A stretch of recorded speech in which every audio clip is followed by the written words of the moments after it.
बिस्मिल्लाहिर्रहमानिर्रहीम। अस्सलाम वालेकुम नाज़रीन, आप यूट्यूब चैनल देख रहे हैं। मैं इमरान खान हूँ। हुकूमत खुद परेशान हो गई है मोहसिन नकवी के अमरीकी दौरे को लेकर। यानी अब हुकूमती कैंप्स के अंदर खलबली मची हुई है। चंद लोग रब्ता कर रहे हैं मुस्लिम लीग नून के, और इस्लामाबाद के अंदर ये खबर अब गर्म होना शुरू हो गई है कि हुकूमत को इस बात की बेचैनी है कि मोहसिन नकवी का जो अमरीका का दौरा है इसका असल मकसद क्या है। देखिए, हुकूमत पहले इससे ये तासुर ले रही थी कि शायद इमरान खान के खिलाफ वो वहाँ कोई कामयाबियाँ हासिल करेंगे, लेकिन जैसे जैसे मोहसिन नकवी को नाकामियाँ हो रही हैं उससे हुकूमत के खदशात बढ़ते जा रहे हैं, क्योंकि मोहसिन नकवी एक असेसमेंट भी लेकर आएंगे और वो असेसमेंट मोहसिन नकवी ने शेयर करनी है पाकिस्तान की एस्टेब्लिशमेंट के साथ। अगर तो मिशन ये था कि इमरान खान को वहां नुकसान पहुंचाना है या इंसानी हकूक की जो खिलाफ वर्जियां पाकिस्तान ने की हैं इन मामलों पर अमेरिका को मुतमईन करना है, तो फिर तो मोहसिन नकवी मुकम्मल तौर पर नाकाम रहे हैं। लोग मोहसिन नकवी की कारकर्दगी पे और उसकी सलाहियत पे सवाल उठा रहे हैं, बल्कि यहां तक कहा जा रहा है कि अगर उस्मान बुज़दार को भेज दिया जाता है अमेरिका में तो शायद वो अपनी सियासत से, अपनी समझदारी से मोहसिन नकवी से कुछ ज्यादा अचीव कर लेते। लेकिन मोहसिन नकवी एक्चुअली अचीव कर नहीं सके, और ये बड़ी शर्मिंदगी की बायस है पाकिस्तान की एस्टेब्लिशमेंट के लिए कि उनका सबसे जो बेहतर मोहरा है वो वहां पे नाकारा साबित हुआ है। ख्वाजा आसिफ से जब सहाफियों ने पूछा तो वो सवाल के पहले इससे पर ही बौखला गए थे, फिर अपने आप को उन्होंने संभाला और संभाल कर फिर इसका जवाब देने की कोशिश की कि देखें जी, वो तो वज़ीर दिफा का भी काम होता है, दाखिला का भी होता है, खारजा का भी होता है, तो सबको अपने अपने कामों के लिए अमेरिका जाना पड़ता है। लेकिन ये सब जानते हैं कि मोहसिन नकवी का जो मिशन था वो ये था कि किसी तरह वो डोनाल्ड ट्रंप के करीब पहुंचे, उनकी टीम के करीब पहुंचे। देखिए, सीआईए के करीब पहुंचना उनके लिए मुश्किल नहीं होगा। सीआईए के साथ पाकिस्तान की जो मिलिट्री एस्टेब्लिशमेंट है उनके राब्ते ठीक रहते हैं, और मोहसिन नकवी मिलिट्री एस्टेब्लिशमेंट के बंदे हैं और ये एक राब्ताकार के तौर पर भी काम करते रहते हैं, चाहे सियासी जमातों के बीच में हो चाहे कहीं और हो। तो वो मुश्किल नहीं था, वो तो मामला ये कर सकते हैं। लेकिन असल मामला यह है कि डोनाल्ड ट्रंप ने तो सीआईए को दीवार के साथ लगाया हुआ है। यानी अमेरिका की वो एस्टेब्लिशमेंट जिससे हमेशा पाकिस्तानी एस्टेब्लिशमेंट मदद मांगती थी, अब जब ये अमेरिकन एस्टेब्लिशमेंट से मदद मांगेंगे डोनाल्ड ट्रंप के खिलाफ, तो वो इनको पहले तो ये बताएंगे जनाब वो तो हमारा अपना बचना मुश्किल हुआ है, हम आपको कैसे बचें, यानी आपके लिए हम कुछ नहीं कर सकते क्योंकि हम खुद मुसीबत में हैं। डोनाल्ड ट्रंप एक बिल्कुल डिफरेंट मूड के साथ आया, उसकी टीम भी बड़ी अग्रेसिव है। अब ये एक बड़ा सख्त पैगाम और असेसमेंट लेकर पाकिस्तान वापस आ रहे हैं। एस्टेब्लिशमेंट के लिए मुश्किलात बढ़ जाएंगी। इसमें एक जो दावा है वो इम्तियाज गुल साहब के बकौल अभी उन्होंने कहा कि इतलात पूरी तरह से कंफर्म नहीं है, लेकिन अमेरिका से इतलात आ रही हैं। देखिए, मेरे पास जो इतला है वो तो ये है कि ये ख्वाहिश है ओवरसीज पाकिस्तानियों की, और उसके अलावा बहुत सारे अमेरिकन की और मगरबी ममालिक की, और जो लोग भी इंसानी हकूक की खिलाफ वर्जियों के ऊपर परेशान होते हैं या जिन्हें तकलीफ होती है, या जो इंसानी हकूक के लिए आवाज़ उठाते हैं या जमहूरियत के लिए आवाज़ उठाते हैं, आज़ादी सारे राय के लिए, वो तमाम लोग परेशान तो है और वो ये चाहते हैं कि पाबंदियां लगें पाकिस्तान के अंदर चंद मखसूस शख्सियात के ऊपर जिन्होंने गुज़िश्ता 2.5-3 साल के अंदर तबाही फेर कर रखी है। बाकायदा रिपोर्टें शाया हो गई हैं कि पाकिस्तान के मीडिया को किस तरीके से हैंडल किया गया, पाकिस्तान के मीडिया को किस तरीके से जिच किया गया गुज़िश्ता 2.5-3 साल में, और कंट्रोल किया गया, पूरी तरह रिमोट कंट्रोल से कंट्रोल किया गया। अभी ये इतला पूरी तरह से कंफर्म नहीं है इम्तियाज गुल साहब के बकौल, लेकिन वो ये कहते हैं कि अमेरिका में ये फैसला हो चुका है और कुछ फहरिस्त मौजूद है कि जिसमें 2 दर्जन के करीब पाकिस्तानी हाई ऑफिशियल्स हैं एस्टेब्लिशमेंट और हुकूमत के, और उनके ऊपर पाबंदियां लग सकती हैं। ये बाकायदा लिस्टें बनाई हुई हैं ओवरसीज पाकिस्तानियों ने। इसमें साबिक आर्मी चीफ है, मौजूदा आर्मी चीफ है, साबिक DGI मौजूदा DGI उन्होंने डाले हुए हैं। उन्होंने वज़ीर आज़म डाला हुआ है, निगरान वज़ीर आज़म डाला हुआ है, मोहसिन नकवी का नाम डाला हुआ है, उसमें वज़ीर इत्तलाआत का नाम डाला हुआ है, वज़ीर दिफा का नाम डाला हुआ है, IGs हैं 2 जिनका नाम डाला हुआ है, फिर 1-2 DIGs हैं जिनके नाम डाले हुए हैं जो बड़े पेश थे, कुछ ब्यूरोक्रेट्स हैं उनके नाम डाले हुए हैं, काजी फायद ईसा का नाम है उसके अंदर, और गालिबन आमिर फारूक साहब का, और पता नहीं किन किसी का नाम उन्होंने डाला हुआ। एक लंबी लिस्ट, वो 2-3 लिस्टें हैं जो गर्दिश कर रही हैं, और कोशिश ये की जा रही है कि अमेरिका में कोई कानून साजी करवाकर इन लोगों के ऊपर पाबंदी लगवाई जाए, और ना सिर्फ अमेरिका में लगवाई जाए बल्कि पूरे यूरोप में लगवाई जाए। अब इस मामले से अगर बचना है तो मोहसिन नकवी साहब आकर बताएंगे कि वो बचना कैसे। वो बताएंगे कि हमारे पास कितना वक्त है पाकिस्तान के पास और कितनी जल्दी इंसानी हकूक के मामलों को और बाकी चीज़ों को ठीक करना पड़ेगा, क्योंकि उसके बाद एकदम से चीज़ें जो है वो कंट्रोल से बाहर चली जाएंगी। पाकिस्तानी मीडिया में पूरी तरह से ब्लैकआउट किया गया कांग्रेशनल ब्रीफिंग का, लेकिन बिलाकर डॉन ने हिम्मत की और डॉन अंग्रेजी अखबार ने इसको रिपोर्ट कर दिया है। डॉन अखबार के मुताबिक अमरीकी कानून साजों ने और इंसानी हकूक की तंजीमों ने नई कांग्रेस पर जोर दिया कि वो पाकिस्तान में फौजी अदालतों में सिविलियंस के ट्रायल के खिलाफ ठोस इकदाम इख्तियार करे और PTI को निशाना बनाने वाले गैर जमहूरी इकदाम को वापस लेने का मुतालबा करे, कत्लेआम की तहकीकात की जाए। और ये पाकिस्तान तहरीक इंसाफ की या ओवरसीज पाकिस्तानियों की एक काविश है, और ये ट्रंप हुकूमत बनने के बाद पहली एक्टिविटी हुई है। अब इसको पाकिस्तान में डॉन ने रिपोर्ट किया है, मैं उम्मीद करता हूं पाकिस्तान का बाकी मीडिया भी इसको रिपोर्ट करेगा। देखिए, अब ऐसा नहीं हो सकता कि आप आंखें बंद कर दें और आप खतरे से बच जाएं। यानी कबूतर जब बिल्ली को देखता है तो वो आंखें बंद कर लेता है, शायद कबूतर को लगता है कि इस तरह बिल्ली भी उसको नहीं देख रही, लेकिन होता यह है कि बिलाखिर बिल्ली जो है वो कबूतर को खा जाती है। तो इससे पहले कि बिल्ली कबूतर को खा जाए, कबूतर को आंखें खोलनी चाहिए। और हम कबूतर नहीं है, हम एक नेशन है, एक मुल्क है, लिहाजा थोड़े होश के नाखून लेने चाहिए। चीनी सरमायाकारों की गुज़िश्ता एक हफ्ते में दूसरी शिकायत नाजरीन सामने आई है। एक शिकायत उन्होंने ब्यूरोक्रेट के खिलाफ की कि वो मुझे कहता है कि अगर ठेके चाहिए और काम आपने यहां पे करना है तो आप जनाब मुझे बुर्ज खलीफा के अंदर अपार्टमेंट लेके दें। पहली तो ये ख्वाहिश सामने आई, उन्होंने लेटर लिख दिया नैब को। अब सिंध हाई कोर्ट से रुजू किया है चीनी सरमायाकारों ने। उन्होंने बताया जी कि सिंध की पुलिस हमसे रिश्वत मांगती है और हमें तंग करती है। वो कहते हैं जी जैसे ही हम एयरपोर्ट से निकलते हैं वैसे ही काम शुरू हो जाता है और सिंध पुलिस हमें परेशान करती है।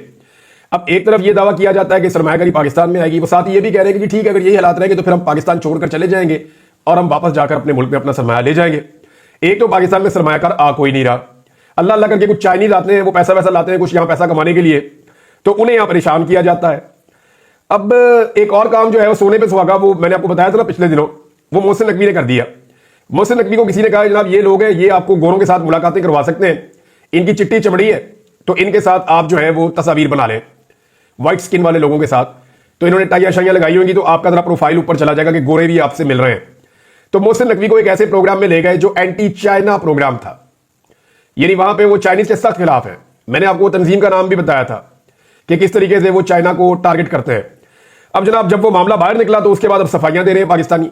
अब पाकिस्तान की गवर्नमेंट सफाइयां दे रही है कि जनाब वो गलती से चले गए थे मोहसिन नकवी उस प्रोग्राम में, गलती से नहीं गए थे, फ्रस्ट्रेशन उनको वहां ले गई थी। और मैंने उस वक्त ये कहा था कि एक अस्करी सुपर पावर से ताल्लुकात सीधे करने के लिए जो दुनिया की माशी सुपर पावर है उसके साथ ताल्लुकात खराब कर लिए हैं, बजाय इसके कि एक के साथ ताल्लुकात बनते हैं वो तो बने ही नहीं, दूसरे से भी खराब हो गए। एक बड़ी जबरदस्त मिसाल होती थी उर्दू में, बल्कि अभी भी लोग देते हैं कि खाया पिया कुछ नहीं, गिलास तोड़ा 12 ने। उस वक्त 12 ने का गिलास होता था कि होटल में आए गिलास टूट गया, कुछ भी खाया पिया नहीं, 12 ने देने पड़ गए उन्हें। तो यही काम हुआ मोहसिन नकवी के साथ। वहां गए जाके एंटी चाइना इजलास के अंदर शरीक हो गए कि शायद मैं अमेरिका के साथ कोई ताल्लुकात बना लूंगा, मैं ये शो करूंगा कि वी आर एंटी चाइना और ये लोग हमें कोई मदद करेंगे।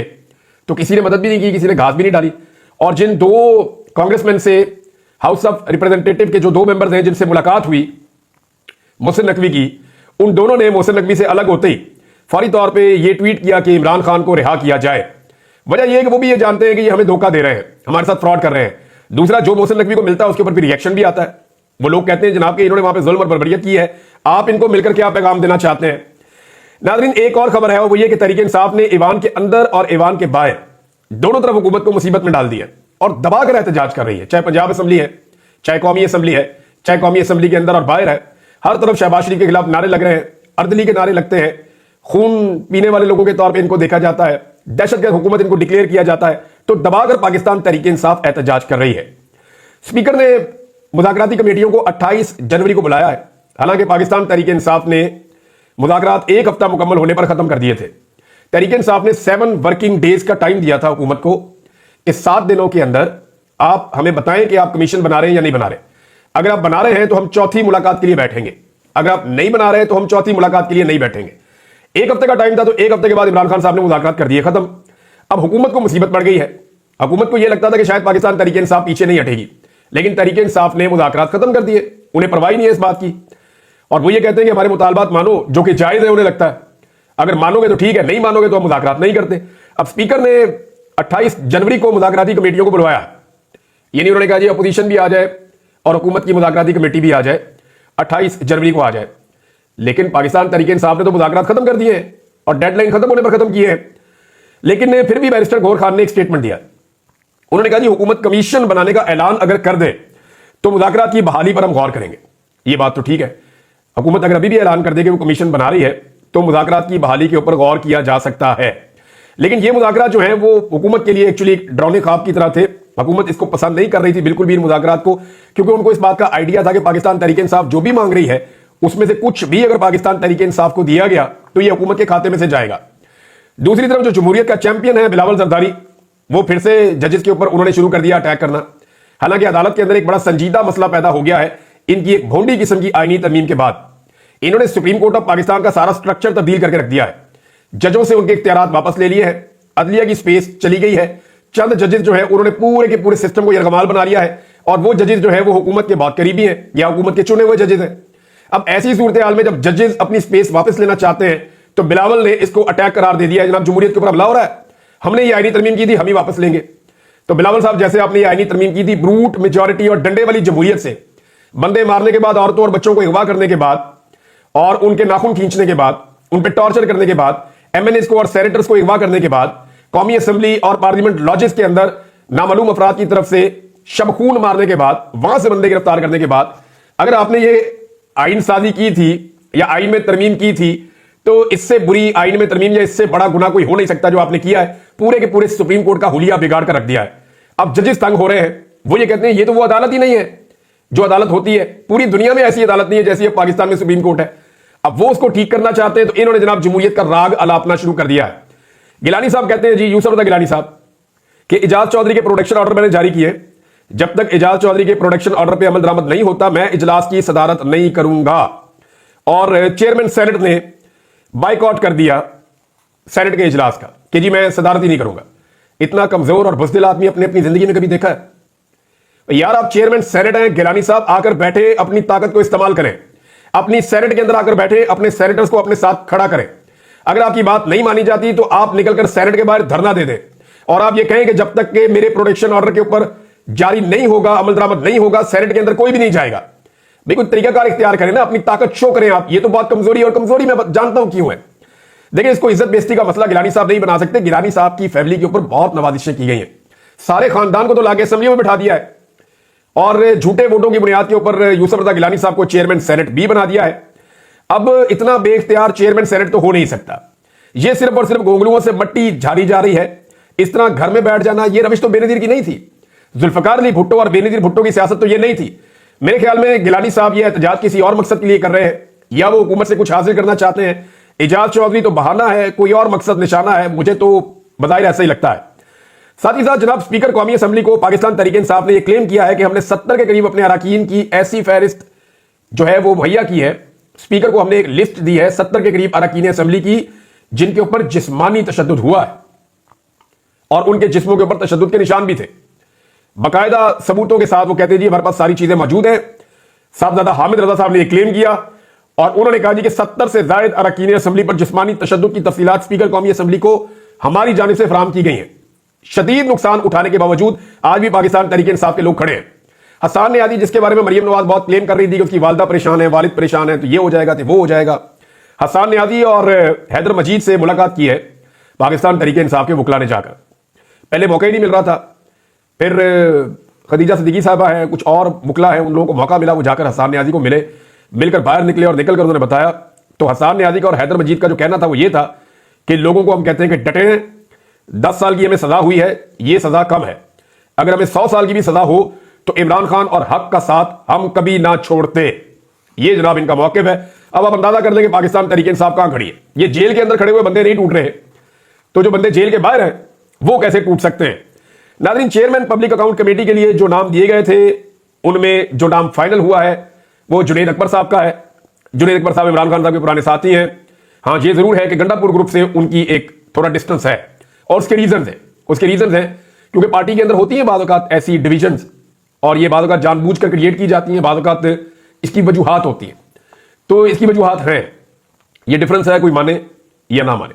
लेकिन ये जुनैद अकबर की एक बड़ी कामयाबी है कि इमरान खान साहब ने उन पर ट्रस्ट किया जेल में बैठकर।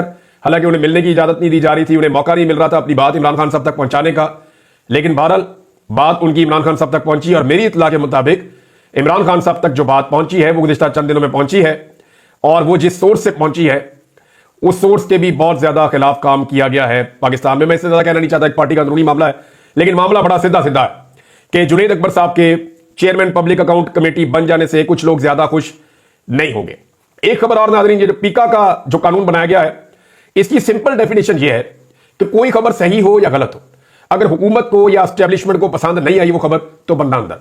मैं बिल्कुल आपको सिंपल करके बता रहा हूं, कोई खबर सच्ची हो, कोई खबर झूठी हो, कोई खबर दुरुस्त निकले, कोई खबर गलत निकले, इसका कोई ताल्लुक नहीं है। बंदा पसंद नहीं है या बंदे की खबर पसंद नहीं है एस्टेब्लिशमेंट को या हुकूमत को, तो बंदा अंदर। अब इसके लिए कोई वजह देने की जरूरत नहीं है। नए कानून के तहत इतनी ताकत हासिल कर ली है इस निजाम ने और एक नया सिस्टम बना रहे हैं। अब पीका एक्ट के खिलाफ सहाफियों ने और अपोजिशन ने एहतजाज किया, सहाफी फिर निकले एहतजाज करने के लिए, अपोजिशन भी उनके साथ जुड़ गई एहतजाज करने के लिए। इससे पहले जब पीटीआई के दौर के अंदर कवानीन मीडिया के खिलाफ बन रहे थे तो उस वक्त की अपोजिशन निकली और उन्होंने सहाफियों के साथ मिलकर एहतजाज किया और आज वही पीटीआई जो है वो सहाफियों के साथ मिलकर एहतजाज कर रही है। लेकिन जब भी कोई हुकूमत में आता है वो भूल क्यों जाता है? आज जो हुकूमत है उसे ये लगता है कि इस कानून से सिर्फ पीटीआई वालों को मार पड़ेगी, बल्कि जो अपोजिशन है वो भी ये समझती है कि खाली पीटीआई को मार पड़ती है तो बोलने की जरूरत क्या है। लेकिन मजे की बात यह है कि वक्त बदलेगा और यही डंडा उनके अपने सर पे पड़ेगा। पंजाब में और सिंध के अंदर जो जुल्म और बर्बरियत की मिसालें कायम हो रही हैं वो आप सबके सामने है। नवाबशाह में पाकिस्तान तहरीक इंसाफ ने एक बड़ा एहतजाजी मुजाहरा किया और पुलिस ने उसके ऊपर धावा बोल दिया और फिर गिरफ्तारियां कर दी।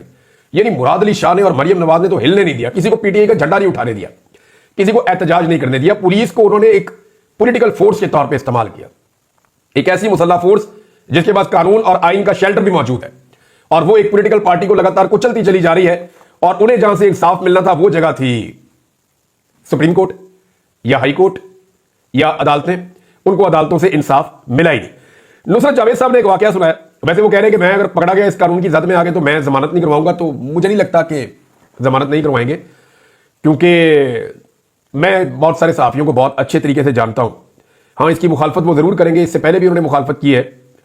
और अगर ये मुश्किल पड़े किसी के ऊपर, जब किसी को जेल जाना पड़े, किसी को मार पड़े, किसी को जबरी तौर पे लापता किया जाए, तो उस वक्त आदमी को आइडिया होता है कि आदमी को क्या करना है। लेकिन उनके सेंटीमेंट्स बड़े सख्त हैं इसके बारे में। और बहुत सारे सहाफियों के, मजहर अब्बास साहब ने बड़ा संजीदा नुकता उठाया। उन्होंने कहा जी ये हुकूमत जाली है, अगर मैं इसको जाली कहूंगा, इनका मैंडेट जाली है, तो क्या ये जाली खबर होगी और इस पर गिरफ्तार कर लिया जाएगा। यानी अब तो पसंद और नापसंद के ऊपर बात आगे टिक गई है कि जिसको चाहे हुकूमत गिरफ्तार कर ले। वैसे भी नुसरत जावेद साहब को नहीं वो गिरफ्तार करेंगे। अच्छा, उन्होंने एक बात की बड़ी इंटरेस्टिंग, और ये एक फैक्ट है, देखिए उनका एक तजुर्बा है, वो बहुत पुराने जर्नलिस्ट हैं, उनकी उम्र बहुत ज्यादा है, उन्होंने चीजें विटनेस की हुई हैं। तो वो बताते हैं कि जिस वक्त पाकिस्तान की फौज हथियार डाल रही थी ढाका में और इंडिया के सामने सरेंडर कर रही थी, उस वक्त रेडियो पाकिस्तान के ऊपर 5 मिनट पहले, सरेंडर की खबर चलने से 5 मिनट पहले जो खबर चल रही थी वो क्या थी, या नगमा चल रहा था वो क्या था? साढ़े सिर्फ 42 शेरा 540 मारे ने, यानी हमारे 42 कोई शेर है वहां पे, उन्होंने 540 मार दिए। तो 5 मिनट बाद पता चला जनाब सरेंडर हो गया, हथियार फेंक दिए गए। अब मामला यह है कि वो भी तो फेक न्यूज थी जो उस वक्त चल रही थी रेडियो पाकिस्तान के ऊपर। अभी थोड़े दिन पहले मोटरवे को मुरम्मत के लिए बंद किया गया था जब पाकिस्तान तहरीक इंसाफ ने एहतजाज करना था, क्या वो फेक न्यूज नहीं थी? रेंजर्स के जो लोग शहीद हुए दौरान ड्यूटी, इल्जाम लगा दिया गया पीटीआई ने इनका कत्लेआम किया है। हालांकि वो लोग जो है, वो बंदा भी पकड़ा गया, उसने एतराफे जुर्म भी कर दिया जिसकी गाड़ी के नीचे आए, वो एक हादसा था। तो वो क्या फेक न्यूज नहीं थी? और अभी तक उसको फैलाया जा रहा है। कई लोग कहते हैं गोली नहीं चली, क्या वो फेक न्यूज नहीं थी? कई लोग कहते हैं एक बंदा नहीं मरा, क्या वो फेक न्यूज नहीं थी? कई लोग कहते हैं वह हथियार ही नहीं था, क्या वो फेक न्यूज नहीं थी? तो फेक न्यूज का एक भरमार है। अगर एक आधी फेक न्यूज आती है पोजीशन की तरफ से, तो इस वक्त जो हुकूमत और एस्टैब्लिशमेंट या उनके टाउट्स हैं उनकी तरफ से 1 दर्जन फेक न्यूज आती हैं, लेकिन एक्शन उसी के खिलाफ होगा जिसकी शक्ल या बात इस वक्त पसंद नहीं आ रही। ये सारों को डंडे पड़ेंगे, याद रखिएगा, एक एक करके सबकी भाई। अब तक के लिए इतना ही, अपना ख्याल रखिएगा, अपने चैनल का भी अल्लाह हाफ़िज़।